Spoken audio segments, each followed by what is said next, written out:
विद्यार्थी आंदोलन हे रेजिम चेंजचं अत्यंत प्रभावी टूल आहे का?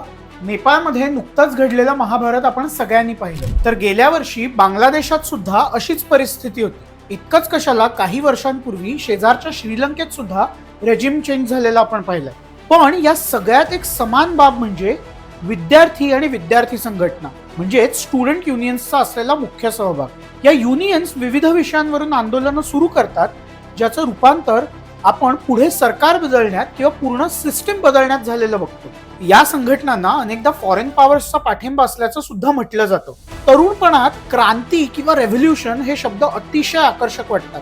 यामुळेच तरुणांना यात सामावून घेणं सहज शक्य असतं. अगदी 1970 मध्ये सुद्धा बांगलादेश लिबरेशन आंदोलनात पूर्व पाकिस्तानातल्या विद्यार्थ्यांनीच महत्वाची भूमिका निभावली होती. किंवा चीनमध्ये 1989 मध्ये तियाननमेन चौकात झालेल्या आंदोलनात सुद्धा विद्यार्थी संघटनाच प्रामुख्याने पुढे होत्या. भारतात सुद्धा माओवादी चळवळीत तरुणांचा सहभाग मोठा आहे. किंवा अरब स्प्रिंगची सुरुवात सुद्धा स्टुडंट मुव्हमेंट पासूनच झाली होती. पण गेल्या काही वर्षात दक्षिण आशियात ही स्क्रिप्ट सर्वत्र रेप्लिकेट होताना दिसते.